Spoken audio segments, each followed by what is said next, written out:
I'm Mark, one of my mentees from Another Way Solutions, and Mark's going to show us how he's building these 3 amazing houses. He's going to tell us about how he found the site, how he funded them, so you're going to want to stick around till the end of the video. So Mark, welcome to the channel. Andy. Great to see your site. We know there's been a lot of work getting to this point. Yep. How did you actually find the site? So basically through Rightmove. Rightmove, okay. Yeah, we've actually got the agent on site today. She's come around. So this is the agent you bought the site from in the first place? Yeah, that's it. Great. So she's come to give us some idea of GDV values, what they think they'll go on the market for. But yeah, it was basically, we actually looked at a site just up the road when I first came down. That was for a house with a plot. And the same day we kind of outlined what we were looking for with the agent, and she said, well, actually, I've just had something fall through just down the road. Do you want to have a look on your way back out? So we came down and yeah, it was just a boggy field. I was talking about this in my academy day on Saturday, and I said, you know, we get a lot of our sites from Rightmove. Yep. People think there's always problems with them, so they tend to steer clear. So there's not actually that much competition. But I was saying to them exactly this. Sometimes when you buy a site, it's about being in the right place at the right time, talking to the right person. Yeah. And like you say, the deal fell out. You just happened to be asking about stuff. Yeah. And here you are actually on the site. So great to get out there building relationships with your agents, which Definitely. is key. And so you bought the site. Yep. This is your second site that you've done since you've been working here as well. So your first one you was a big refurb with an extension, so you did that one. You've moved up now to multi-units. Yep. Has that been a challenge, or has it actually been easier on the basis of more professionals coming in? And Yeah, I think we were always geared as a business. We always had a goal and a vision that we wanted to do multi-units. I think anything up to 9 units on one site, we feel comfortable with. I think we've got the team in place.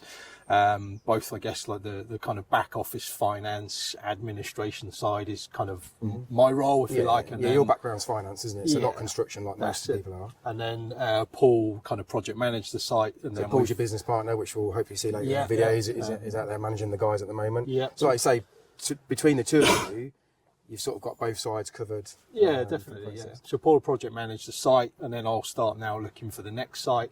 But then also working with the trades, I'll tend to do the contractual bits for each trade. There's a lot of trades that we've worked with for a long time. Right.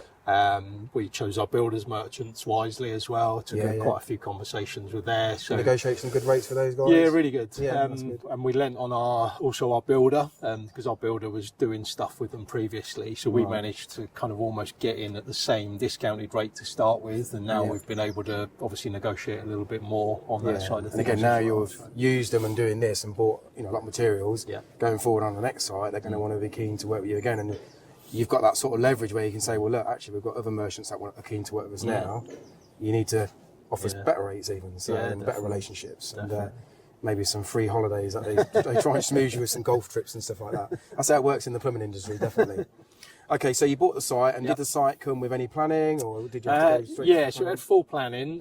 There were a few little things that we went back into planning to change, but we knew we had a bit of time before we kind of completed on there, so we started on that really early. So you started on them before you completed? Yeah. Which I always think is, you could say it's a risk, but to be fair, it's very low cost. Get them ticked off. As soon as we can get on site and get completed, like you say, you're ready to go.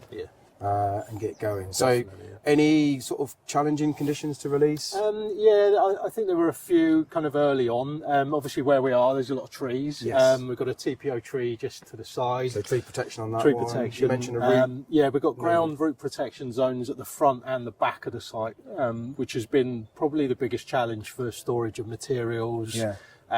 Getting kind of large machines. Just for this tree here? No, that's just the root protection. Yeah, that's crazy, isn't it? Scrappy little tree there. Has that got to stay? It's got to stay. It'll be trimmed back.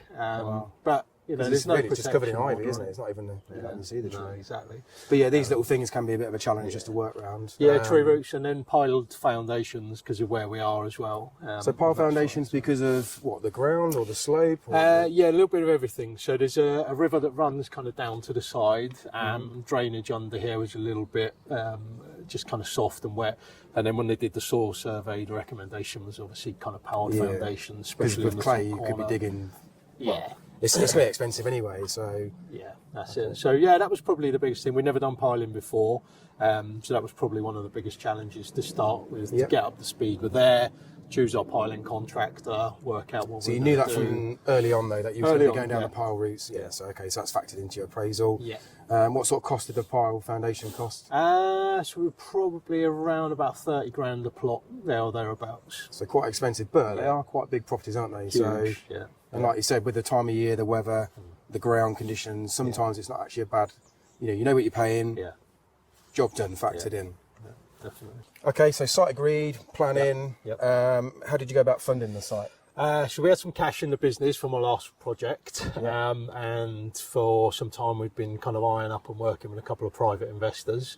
So we were speaking to them about kind of, I guess, changing the business model a little bit, going through our experience, where we wanted to be, and then also lender finance, development lender finance. Okay. So one of those private investors actually wanted a call with me, didn't they? You've been correct. talking to them, and I was happy to jump on a call and sort of give Mark a reference, and they were sort of checking me out as to say, well, you're obviously overseeing Mark and Paul and what they're doing. Yeah.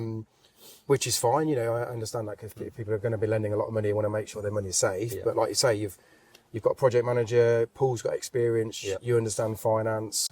I'm obviously here to be at the end of the phone for you guys. You've got a project manager overseeing the whole project remotely as well. You've got main contractors coming in. So, you know, together the whole package, obviously, you know, it has been great for those investors to invest in you.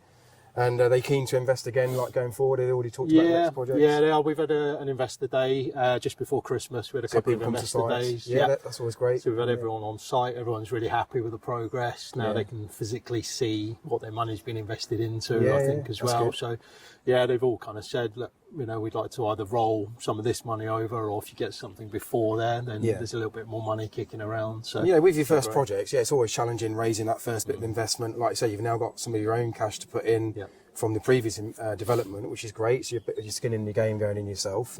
But like you say, you've now got something tangible that you can bring investors to. You can show them what you're doing. You can show them that you're on time. You've got your agent here valuing, and I believe that valuation is going to be a bit higher than what you thought. We'll talk about them in a bit. So great. And then, like you say, as you're going to scale up, you'll naturally start to attract more investors. And again, you'll be able to put some profits from this into your next deal. I mean, our plan was always to leverage finance and investors and then eventually become self-funding, which is where we are now. Is that like your aspirations to be that, or will you always leverage finance? Because we are going to go into this 10 or 15 year, you know, longevity of where we should miss recessions. And so, you know, it's a good time to borrow money, and with the market going to keep going up over those years, it should, you know, the inflation and the growth of GDVs will actually make that debt seem very cheap and a great leverage. Yeah, we've looked at it. I think part of our business plan is to have that 5-year build out. So what we've looked at is over the next 3 years to buy stuff with planning, at the same time going for stuff without planning. So you're now going to start looking for stuff for option payments. Correct. Yeah. So we've already spoke to a few investors and said, look, this is a bit more risky, but it's going to be cheaper with greater gains. So we've got a risk reward element to that as well. And then we've looked at, I guess, once we ultimately become self-funding, is how we diversify that. Can we put that into not just our own projects, but perhaps other people's? Yeah, and becoming the investor yourself, like you say. Start doing that side, and you know, we can work with people then on the finance or the project management side, and kind of really keep an eye on what's going on. And there's lots of different ways to do it, isn't there? Because like you say, you can self-fund and just stay sort of quite small, but self-fund and go slow and steady with your own cash. You can leverage development finance. You can go down the route of getting planning gain for option agreements, which is very low entry. One of my guys, he does use investors purely for that, and the investors purely fund all the planning gains, all the consultant fees, surveys, legals, and then, you know, over the several deals, they know they're going to get 2 or 3 that are going to come off, and it's going to be a big payday. And then, like you say, you know, 5 years time, you could be investing in people just like yourself, maybe getting on early in the journey. I've a lot of people come through our training that exactly where you are, and they're just looking for that initial, you know, first bit of investment, and they're prepared to give away, you know, a big chunk of the money, up to like 50%. So, and it's good to be able to help those people get their first sort of foot on the ladder in the development world. So we get a lot of those. It's definitely something that we've been looking at as well, maybe investing in some of our mentees, you know, diversifying a bit of chunk of money up into 3 or 4 deals. Because sometimes you're only looking at, you know, 50 to 100,000 to invest into a scheme, and you could almost double your money. So very lucrative, but it's a win-win for everybody. So that's what it's about for us. good. Okay, so construction-wise, Yep. you've gone for timber frame. Yep. What made you sort of go down that? Kind of speed and efficiency, really. I think looking at where we'd come from, Paul is a chippy kind of by background.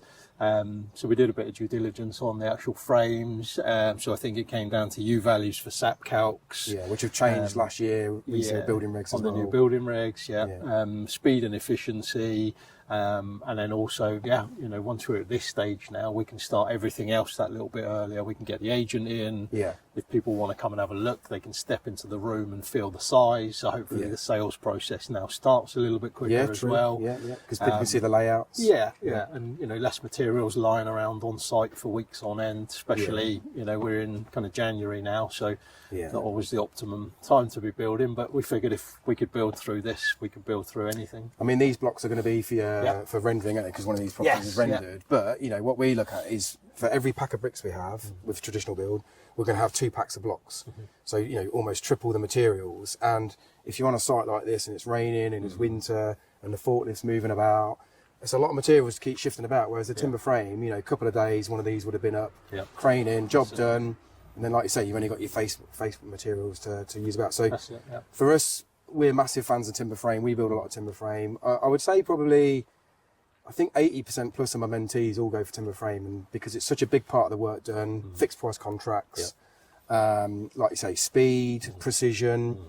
I mean, like the bricklayers are going to come back in tomorrow and start working, aren't they? But you can now get inside and start insulating, doing your electrics and plumbing.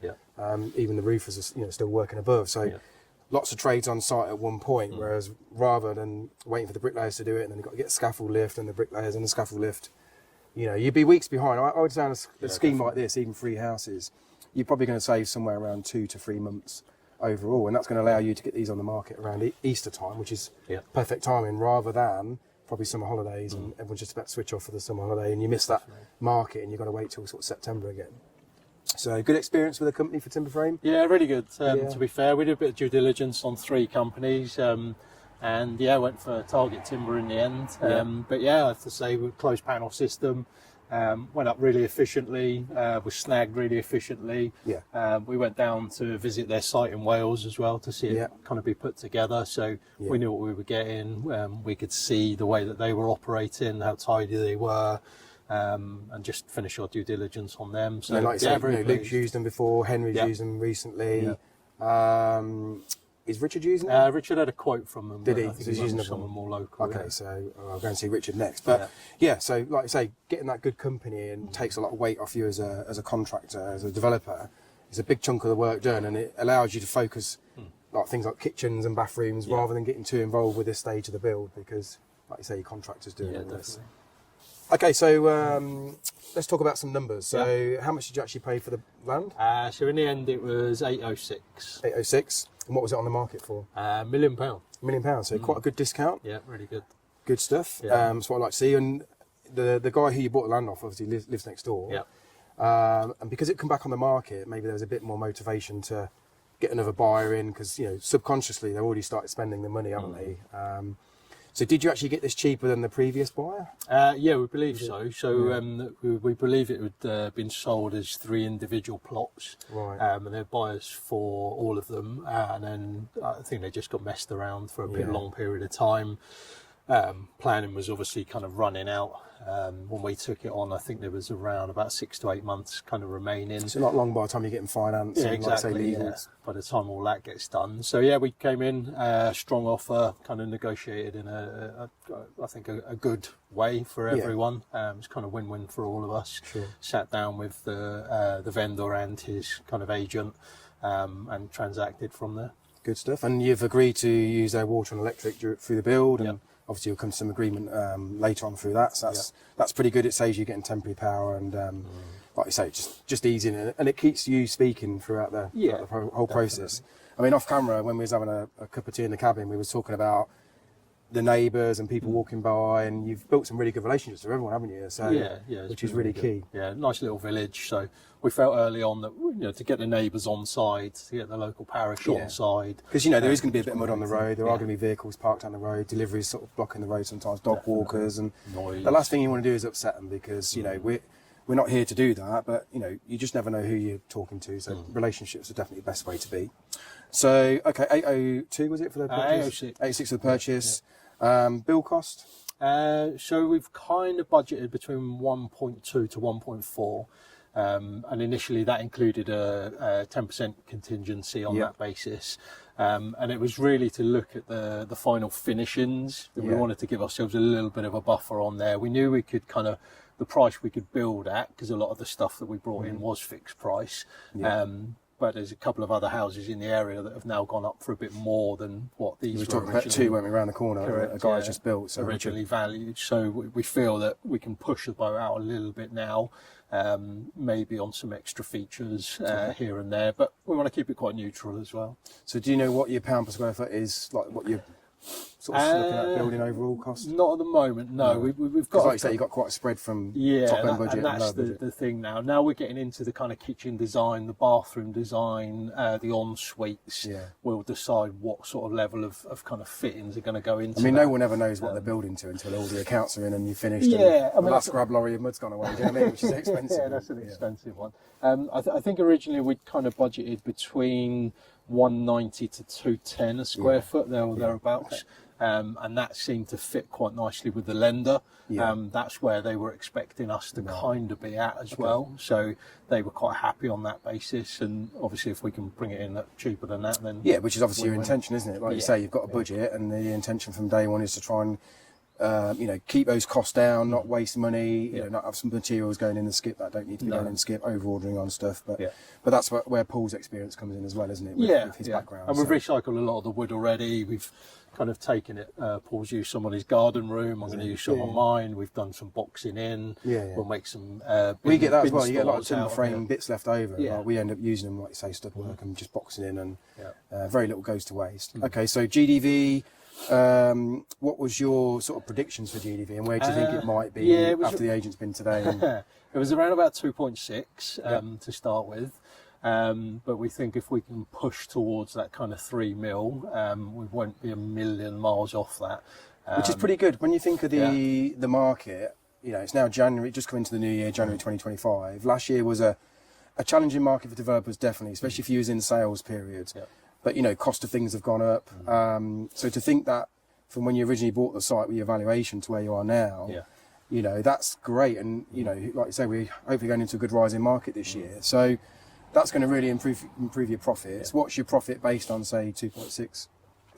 So we've looked at it around about 400, there or thereabouts. So we kind of initially figured, 1 to 120 a plot on that side of things, and then if we can achieve those higher figures, then we'll be somewhere from 400 to 600,000. I would have thought. Yeah, and for how long is the overall project? We based it on 18 months. 18 months. Is that purchasing and building and selling? That was a buy, build, and sell period on that side of things, but I would hope we'd be well finished with these come April, and then on the market, as you say, just kind of before Easter. Maybe some landscaping to be finished off, but pretty much kind of done on that side of things. I mean, come Easter, by the time you get these on the market, it'll all be plastered. Yes. Like you say, one will probably be even almost finished kitchens in, and like you say, you'd just be out on the externals. People will be able to come and park, and, and weather will be good and that sort of thing. So definitely. Okay, that's good. And what's like, is there much new build happening around here? You got much competition? You got many big developers, or does that stuff not really happen around I think there is quite a few big developers. They tend to be kind of within Portsmouth, Southampton. The villages is where we've kind of really niched out. I think kind of during our kind of 18-month, 2-year journey, I think we realised quite early on that we wanted to be within Hampshire, and we really started to define that target market. We started speaking to agents, land agents, estate agents, just putting the feelers out. And then I think when we really narrowed down, the Hampshire villages is our key market, really. We think we understand the buyer pool, the areas now, the kind of costs. Obviously, if piling becomes our kind of go-to, because we're building near trees, everything else, and we can we know what that looks like now. So commuter-wise, how long is this to say the nearest big city, which is Southampton? Portsmouth, 15 minutes. 15 minutes, We've got Petersfield, we've got Chichester, 40 minutes, Southampton, 20 minutes. So like I say, that 15 to 30 minute commuter route, I think that's the sweet spot. I think 3 to 5 houses, like you say, you've got field views opposite there, it's very quiet. I think you get a lot of people like the neighbour that you bought the land from who have lived here for years and this is just pure cash to them. They haven't bought it as an investment. It's just spare garden. They don't use it anymore. Planning's allowed them to get planning on there compared to what it was probably 20 years ago. Yeah, definitely. And great vendors to work with. And like I say, this stuff will just sell all day long because there's not much of it. No. No, that's the thing. And I think we're probably an hour and 20 minutes from London. Really? So if we're looking that close to the so you could get on a train in Portsmouth though and be in there, 45 minutes straight into London? Thereabouts. So there's a few little single builds that have gone around, but nothing kind of that we've seen. So you haven't even got too much competition, to be honest, as well. So okay. And what was you sort of doing before developments? What was daily work was? My stress started in probably 2008. I was a mortgage broker in 2008. Started in commercial mortgages, then did residential, and then did my financial advisor exams in 2010. Bought my first property in 2010 also, and then did renovations alongside my financial advice until 2017. Chancellor George Osborne then decided to change mortgage interest rate reliefs. And I think at that time we realised that if we wanted to carry on doing this to get the margins that we had been for the previous 7 years, something needed to change. There was this, I think, kind of homes under the hammer effect where people were going to auctions and coming out and they'd bought stuff, they were making money without, crazy, not really know what they were doing, were they? It was just that golden era. It's very difficult to do it now. Back then, definitely. And I think like all the property strategies have changed. Obviously I'm going to be biased because of developments, but I have done buy-to-lets and HMOs and all this. We've still got property, but I don't think anything can come close to this because, like you said, 400 grand worst case scenario for a year and a half's work, and then you've got other sites that we'll talk about in a minute. You can't make that in buy-to-let. And look at the outlay you've got to do and the time it's going to take. And I don't think we'd go back to that. We sold our last project this time last year, again in another village in Charlton in Andover, and we broke numerous records for price per square foot, sales price, everything else up there. But it was a slog. It felt like more of a slog actually than this has been.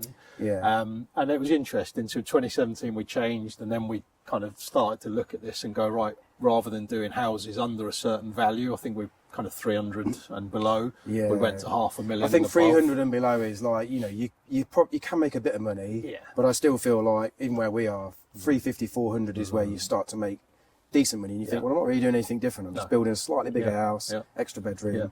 But it starts to become lucrative. And actually, we went over $500,000, and we found the buyer pool was smaller. It was coming with double detached garages, with land to the side.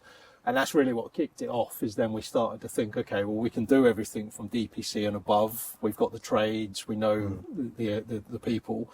What does it take to go from barren land to DPC, through the planning system, through the finance system, everything else? And that's, where it all started, really. And your big house builders are going to be targeting that 350,000 pound market anyway, aren't they? From starter homes to first-time family homes and whatever. So the affordability market. And like I say, if you're looking for a new house these days, what's your options as a buyer?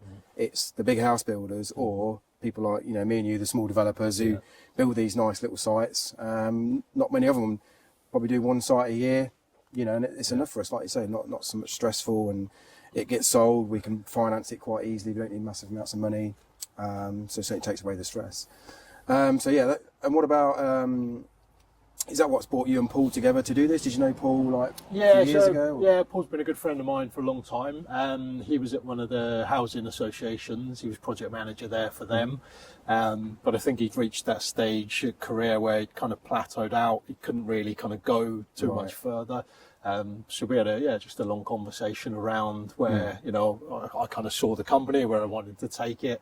And kind of said to him, look, you'll get the opportunity to work on £1 million houses, better materials. And do you feel that's been good for you to have that partner to do it together? Because obviously some of my guys just do it on their own, which is fine, and I've obviously got me for support. But is it easier having a business partner, especially with opposite skill sets? Yeah, I think I'm a really big fan of kind of outsourcing anyway. I outsource our accounts. You know, I wouldn't sit and do my own accounts and the finance. It's good to know where every penny's going. I will say and we keep a close we have a eye on spreadsheet it. for that. But you know, I think in terms of dealing with HMRC, submitting tax returns, corporation tax, CIS. Well, it's not an income generating task, is it? Either? No. So, like you say, finding the land, speaking to the vendors, speaking to the agents, raising money. You know, they're all key result areas that you should be doing, focusing on. Yeah, and I think, you know, I can kind of hand off tasks to Paul now and say, look, you concentrate on this. I think the biggest example here is doors and windows. Like, we didn't want 2 or 3 people getting involved because then you've got 2 or 3 more mistakes that can happen. So we've just kind of tasked that to him. We've got one set of eyes, you know, getting numerous quotes. But actually, he knows, you know, all the kind of sizes. Yeah, I think you've got to find out roles and responsibilities, and if there's something missing, do you leverage it out, or just one of you take it on so that, there's, like you say, nothing's missed or nothing's duplicated? Okay, that's good. We're just getting ready to put the installation on. Yeah, they didn't deliver enough over Christmas, so they worked a bit quicker than I thought they would. But that's fine. That's what it is. So we've got stairs there. So there's a hallway, understairs toilet in on there. You'll see it better on the other plot. Utility room,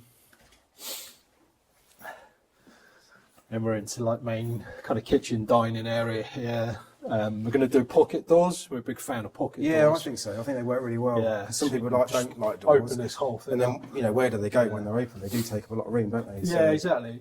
And then we've got so a bit of a nice sweep around garden on this one. Little stream to the side, but I mean, if I was living here, this would be a media room, I think, or some kind of kids' playroom or something like that. But yeah, quite a bit of leftover wood, so we'll make use of that.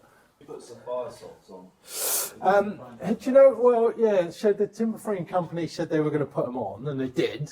And then they were just like, "Oh, don't let the bricklayers rip them off." Yeah. But then when they delivered them, the fire socks were off. So I phoned him and he was just like, oh, we took them off because then the bricklayers can do it. So I was but then the brickie had already quoted to do it in our thing. So the brickies did it where we were, didn't they? But what we found was some of the socks were really soft and they weren't a problem, and some of them were really hard and they had to just punch them to like fluff the insulation up in there, and then they could put the bricks on. It's mad, isn't it? But we always go, we always do our cavities like 10 mil bigger for timber frame, because we just know that they're going to push against the socks. Or yeah, it just gives us that little bit. We even do on traditional. We always leave the cavity another 10 mil bigger. Okay. Yeah, he's been our bricky Chad. Like he's been really good actually. Like to be fair to him, he's been very like proactive with it all. Like he wants to get it done quick. Yeah. He's at that kind of age as well, where he's like he wants to push on and do more. Yeah. So we're in 2 minds whether to leave this open and clad this in timber, so it looks like a proper kind of wooden oak bin, or just board it and have it. Would be nice. So as you walk in there, we'll have a big chandelier kind of sat just under there, and then you got stairs, understairs, toilet. Yeah. And the rest of the bits that go with that. But this is like, this is massive. Yeah.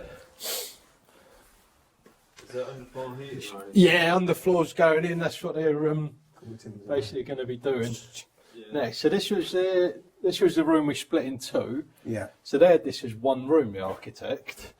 So what we've kind of said is we class this as an office just for dressing it up, and then utility room where the air source heat pump and all that will go.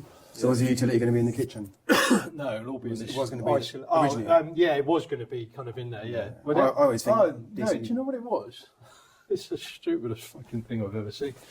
I don't know who designed it or whatever. So what he did, this wall kind of came to about here, and they had a separate boxed out room for the utility. For the utility. Really? So we were looking at it, and I was just like, so you've got the biggest house here, you've got a kitchen just along there, you've got a really awkward fucking like room there, and then that in there. So when we started looking at it, I was just like, this is crazy. You've got a massive room here, what are people going to use it for? Office or whatever. It's too big for an office. We can't technically class it, but you could get a bedroom in there if someone wanted to sleep down there. So weird, isn't it? So we've rejigged it all around, and then we've got the kitchen layer, so we'll have an island there, kitchen along the back, obviously like units or whatever down this side, dining room, double doors out. This one's got a shed. We're going to run electric to the shed. So that'll be one of the things that they do, run the ducting, get that up and running. Because it's all insulated in this. That was our site office for the first 3 months. Yeah, it was brilliant. I mean, Yeah, we'll leave that with the house. And then you've got a massive, again. you've got a lot of light in you, in there. Yeah, loads. Yeah. Yeah, I'll show you upstairs as Really well. nice. Really nice upstairs. So again, pocket doors here. Yeah. So if you want, you can open this up and through. But we changed some of the window schedules because he had double. I've never seen so many bifolds in a house. Really? Yeah. Literally, there was over there. That was a bifold. Bifold here, bifold there, bifold there, Really? and bifold there. We were like, I mean, what? sometimes you can just put a fixed panel. Yeah. If you need a window in really as much of the doors, just so you've got a bit of, you know, if it gets a bit hot, they can just open. But we've gone with a couple of French doors just to break it up a bit. And Yeah, then we've got actually internal we've put pockets. sliders in ours as well. Is there? Yeah, Oh, on a big one, 4 metre. Yeah, they look quite nice. Yeah. But that was the only pain where we've got that tree protection zone all the way. We've got to send them pictures every month to show that's still up. And I mean, we have stored some stuff behind it, but Yeah. it's not the end of the world. Wow. But yeah, we got a really good deal on the scaffold. I mean, there's a garden. that I was mean, decent. looking at this, is this the south? Is it? Is it South is that way. Is it? So you will get this Quite right. kind of Evening. in the evening, yeah. But you know, to get a private garden like this again, Yeah, I think it's like lovely. I say, come spring, the Yeah. leaves on the trees, Yeah. birds are It's out. roughly 17 metres because I paced it out because Louise was like, oh, the garden's too small. I was just like, no, fucking hell, it's massive. That is a big You garden. take this scaffolding down, Yeah, and put a bit of deck in there, and you've still got exactly that. Yeah, I bought my neighbour's garden last year, and it's all right because we've kind of worked out like an area in the middle that I don't mind kind of doing. But if I'd have grassed it all, fucking hell, it'd take fucking forever. Yeah, so that bit there is another reason we really like this. Is that's called the Suffolk Estate. Right. So basically, that's just tendered land all the way through. So they'll never build on that. No. So you're going to have something nice in there. But yeah, it's just some crappy trees at the front. Still work. Yeah, we're just wondering, I was saying to Lewis, just whether or not we kind of clad that in oak and leave that all open. So right. you've got a nice, Vaulted ceiling. yeah, or whether we kind of go over it and put it in. But I don't know, we're in two minds at the minute. We'll see. Once the board goes in. Oh. Yeah, like I say, when you come upstairs, you realise how big Yeah, they are now, don't you? So you see this bit over here, this was a weird bit. So what they've got is you come up the stairs, you've got an area there, and then you had this as the linen cupboard. Right.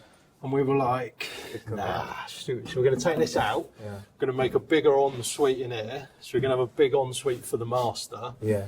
And then what we're going to do is just box this off, and you'll have your linen cupboard here. Right. What? So Just you can do that. low level or full height? Full height, Full probably. height, yeah. Probably. It's like I say, it's just dead. Yeah, space exactly. there. Yeah.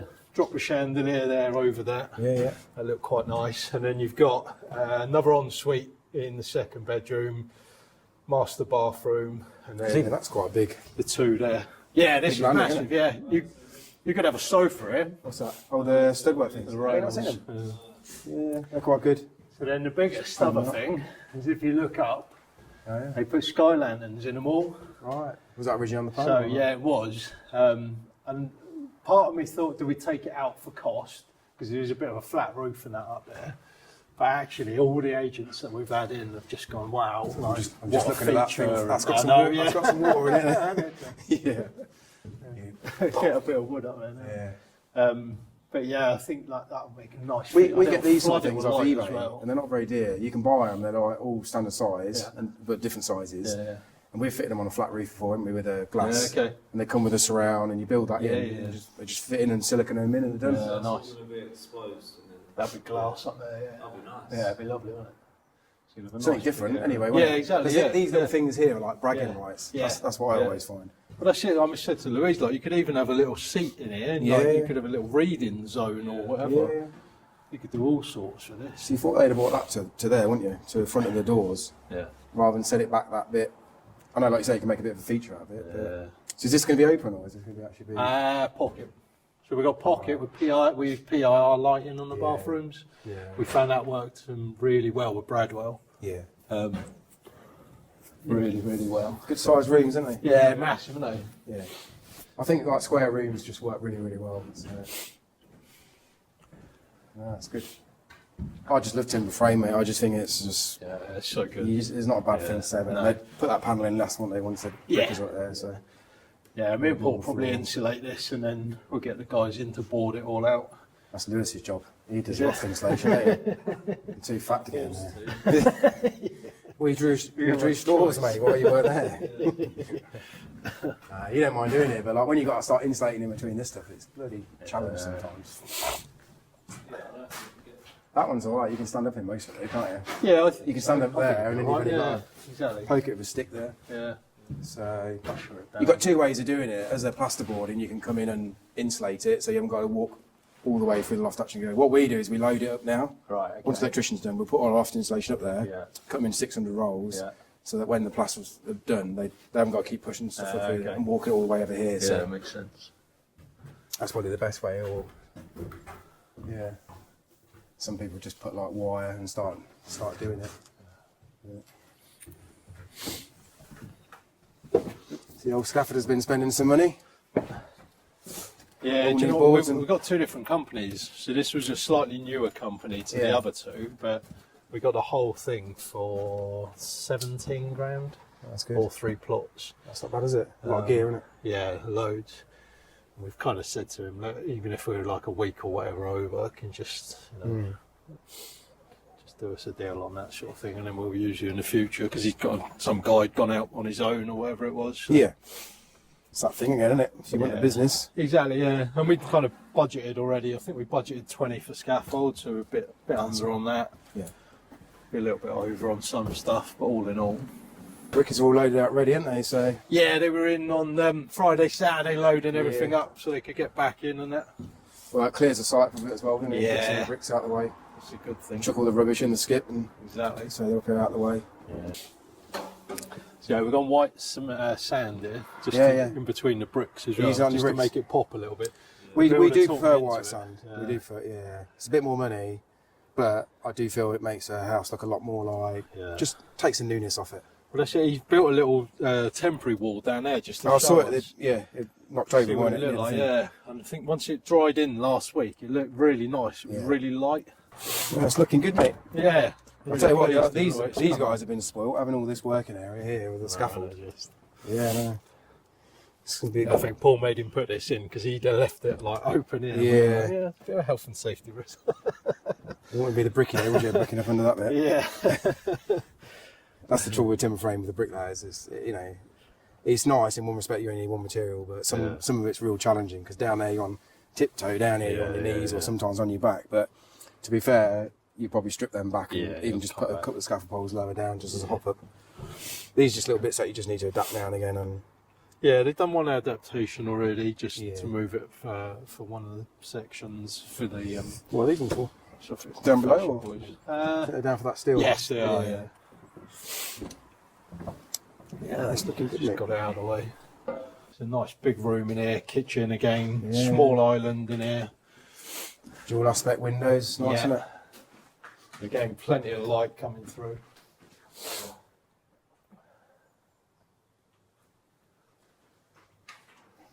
They're all on main drains, So it'll go into the tank out the front, and then the tank will go into the stream that's down there on that side of things. So. Do you think you'll batten this wall all the way out?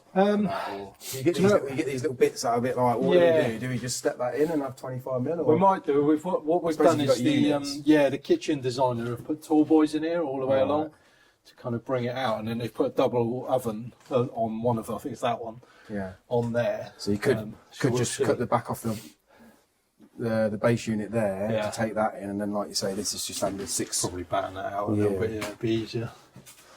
Rather than cutting it all. So yeah, brickwork started to go on. I think it's all done on the lower side of things around here, and then a lot of work involved in these, with the plinths and that, because you've also got to put that extra skin in 9-inch wall down there, haven't you? Yeah. So they've done People nice think, bit of it's only a plinths. plinth, but that's got to go all the way down to the footing, and It's crazy, isn't it? they do look good. Yeah, it looks really nice. do look good. They've done a good job with it. What are you going to go on here for, like K-Rend or Yeah, there's what's the other one? Monocouche? There's not Cayman, isn't it? Webster, something like that. Yeah, it's something like that. What's it? Yeah, I think the builders. So the builders merchant would be good because they supplied all this Harris panels Oh, do they? in return for us putting these signs up. Oh, really? But you can't even see their signs anymore. So I was just like, yeah, that's fine. So they gave us all the feet, all the Harris, everything else. And then we said to them, look, what do you think about like the K-render and everything else? And he come back, well, I think it was the Webster one. And he said, look, this is a bit cheap. We can get this a bit cheaper at the moment if you want to do it. I said, well, it's not me rendering it, but as long as it stays on and it's the same colour, Same I'm stuff, happy. innit, really? Yeah, It's a different exactly. brand, isn't it? Like this. No one's going to know King's the Farrell difference. Solitex, just cheap. Yeah, innit? exactly. Yeah, it's good. I do like it that they are all good sized rooms and nice and light. And huge, you isn't do see some houses where they're a bit tiny and Yeah, well, that's what we thought. Like, we've got utility in here with the back door, so dog walkers and everything Yeah, yeah. else. So we'll probably put a little sink in close that it. one as well. Underfloor in there, and then you've just got like a really good sized living room. Then your sparkers will just move down yeah, this, and then hopefully by that time they'll be ready to yeah, not be far for second fix. But I suppose from tomorrow it'll be all hands on deck with it. You get, yeah. 'cause that one's been, some of the plumbing's been done now, yeah, hasn't the it? plumbing. So they started the plumbing in there last week. Yeah. So plumbing's back tomorrow. He didn't want to put any copper in over No, Christmas I know, and stuff, yeah, so we were like, all right, fine. So I think he's going to start doing all that, and then the underfloor will go in. We're just getting a couple of other quotes on the screed. I mean, if the weather's really shit, like I say, you just get some polythene, and just. We have a green one that we use as a vapor barrier, Oh, yeah. and it's sort of see through. It's a slight green, but it's see through. But we put that up, and it still lets the light in. Okay. So we just put that in, don't we? Sometimes. And Yeah, nice. worst case, if it's really windy, we'll just put a button Yeah. like that, or a couple of buttons across, just to take that off and blowing it open. Yeah. We did it all once in one house, and so it got hot, didn't it? And the plaster was, Yeah. but he cut a hole in all of it. Do you remember? yeah, yeah. And then the next week it was blowing a gale and windy, and so you got another site coming up next. You was talking about. So just tell us a little bit about that one. Yeah, so we've been really lucky since we've been here. We've done a lot of advertising on the front. We've had 2 or 3 people locally kind of contact us. One is a fairly big one without any planning. Then we've had a couple of others that have got planning, just kind of single sites, but on the same road. So we've already looked at, can we use this as a base for our kind of prelim costs and everything else, and just do that. And then just before, probably about 6 weeks before Christmas, we had an agreed price purchase on a plot for 7 bungalows, just the other side of Southampton. So that's been valued today for us by an independent valuer. Yeah. And as long as that kind of goes to plan, then we'll look to proceed on that. Target is if we can purchase it and actually start the site scrape by kind of April time, then that will allow us to kind of almost be finished here, move the groundwork team on, Straight over to the and other some of one. the other Yeah. trades down to there, and just roll through the next kind of 12 months on that side. So 7 bungalows. bungalows. Good profit on that, I would imagine, because bungalows tend to yield a pretty, bit more. pretty so that's decent. good. We'll see what they value it at today. Yeah. Obviously, the agent says one thing and it looks nice But, from you know, their just- perspective. But I was going to say, just having that next step for you, where you can say, well, we're going to make this much money from here. Hopefully, we'll make 600 plus for the market and the valuations. But to get on this next one, you know, just those 2 deals alone, you know, think of how many years you'd have had to work for that, the hours you'd have had to work for that, the stress probably, like you say, you'd have had to work for that. You know, and people say, oh, you know, property development's it's a really hard strategy, and you know, it's for years' time. I don't think it is. I think anyone can get started in it. I think you've just got to be prepared. It's going to take you a little bit longer to yield the first money, but it's far going to overtake you past building a portfolio of buy-to-lets and managing tenants, and you know, leaving your money in and trying to raise money and start doing JVs. And that's a long, very long journey to try and become financially free or make money where you can reward yourself now. You know, because like you say, once you've done this, you've just bought yourself a lot of time in. You know, in money, and take a lot of pressure off you, and you can invest some and you can keep some for yourself, and then, like I say, get that other bungalow site done. It's a game changer. You know, you really are in a good financial position, and who knows, by then you might start running 2 or 3 sites a year, and you know, you actually have a site agent on the sites, and Paul manages those 3 site agents. You know, because you've got an abundance of pipeline of deals, and you've got good relationships with the agents, and you've probably got some direct to vendor letters that are option agreements that are coming through planning and stuff like that. So, like you say, if you look at this over a 3 or 5 year journey, you know, then you definitely go into the realms of 7-figure profits. annually, you know, and easily achievable. And like you say, you're finding your sweet spot with areas, relationships, with your contractors and stuff. And eventually you have this team of people where you're like, well, this just works. Yeah, We just rinse and repeat it. Everyone knows what they're doing.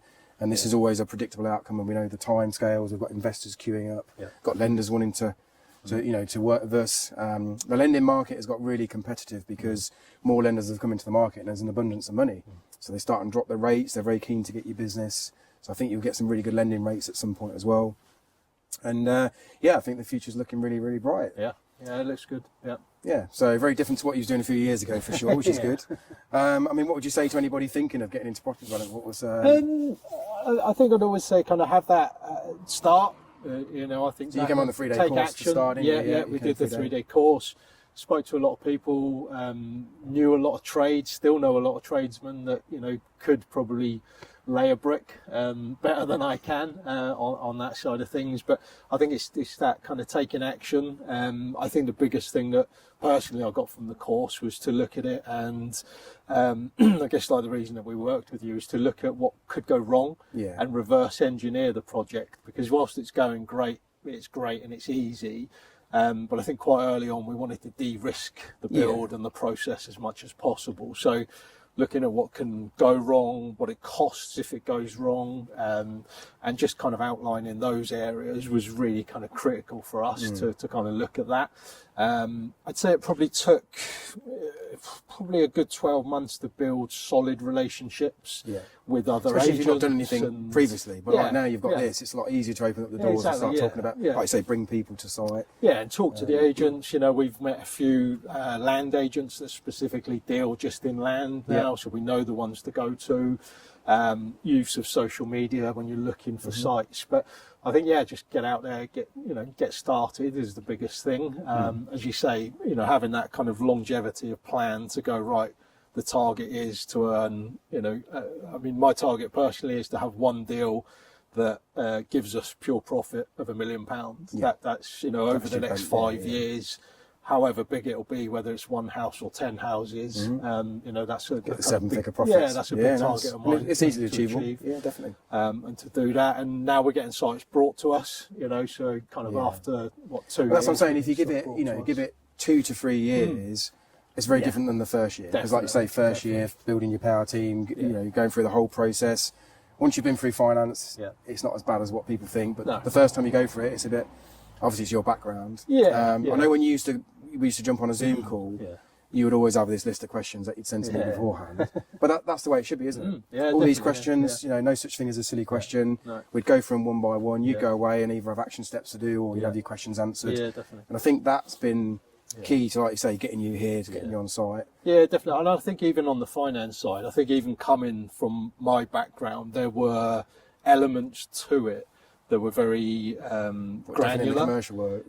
Just very. There were expectations, I think, from, let's say, site surveyors, from QSs, from MSs, from directors of the lending company that even I hadn't been asked before. And I think it took us a couple of very good meetings with them to say, look, how do you want this information presented? Like, what's going to work here? And we had a couple of lenders say no, but we learnt from that. We took those reports, we turned them into our own, and now we've got templated reports on everything to be able to go, look, if we're going for a site, we just input the key details, and it's as if a QS has almost written it, and the lender understands it, and now we're finding that it kind of sweeps through quite quickly. And like I say, it's only going to get easier and more opportunities, and get that 7-figure profit, which is, it'd be great to see that one day, definitely. Yeah, definitely. Any sort of like rewards you're going to treat yourself with? Have you got any like a car in mind? Or, is that there's a few, but I don't know. My Ford keeps passing its MOT, so I'm loath to get rid of it. I think Paul would like an upgrade on a company car just to get him around a little bit. But to be honest, it'll probably be reinvestment back into to the people within the team. It's the best way to do it for the first few years. Reinvest. There will be something, something for the kids, maybe a little holiday, just treat ourselves a little bit there. But I think we'd kind of rather just build it. So over the next 5 years, we haven't got to worry for the next 50 years. Well, this is it, isn't it? Like you say, you can do this for 5 years, and I'm not saying you just pack up and do nothing and go to the beach, but 5 years of doing this sets you up for life. Yeah. Then you can, like you say, you can pick and choose what you do and Yeah, definitely. the team you build and where you go from there on. So that again, that's why I like development. It's a few years hard work. Yeah. You are really in a good position. So okay, so for the people watching this, do you want to tell people like what you're looking for? You're looking for investment or land in certain areas? Yeah. So yeah, we're looking for any land or development opportunities with or without planning in Hampshire. So if you've got anything in Hampshire, we work with private investors to build beautiful homes in Hampshire. So if you are someone that's looking for investment, or you're looking at starting development and you're part of Andy's team and you want to come to a site and see it, then more than happy to have that conversation. And yeah, go from there. Happy to look at joint ventures with landowners as well, because obviously you can pay them a bit more money that way if you work together that way. Yeah, it's definitely something we're in talks with. We've spoke to our own solicitor and a couple of other agents and said, look, architects in particular as well. We've got people that are now have got planning and are looking to sell the sites. So we're looking at how we can maximise returns for landowners as well on there. Okay, great. We don't want to be kind of greedy on there if it fulfils where we want to get to over the 5 years. You just don't need to be greedy, do you? I mean, again, it's there's a lot in it for everyone to benefit from. And like you say, you're not just trying to scratch around for a few quid. It really is a win-win strategy. And I think that's what I like about it. You can have a lot of good relationships where everyone wins along the way and everyone feels like they're getting a good part of the deal. And it's a relationship business. And teamwork makes the dream work, isn't it? It's as simple as that. Yep. So, what's the best way for people to get in touch with you, Mark? So they can either contact us via social media. So we're on Instagram, Another Way Solutions. We've got our website, www.anotherwaysolutions.com, or message Andy, and I'm sure he can put us in touch. Yeah, and again, we'll put Mark's details in the comments below. But again, check him out on Instagram. You document the whole journey through here, don't you? And again, you want to follow these guys through their journey. They've got big things coming in the future, which is going to be great to see. This is why I do what I do. I love to come and see the guys that come and sit on the 3-day course and actually go out there and implement what they say they're going to do, and start living their life and creating the dreams they've always wanted. So, yeah, thanks very much, mate. That's all right. Yeah, welcome.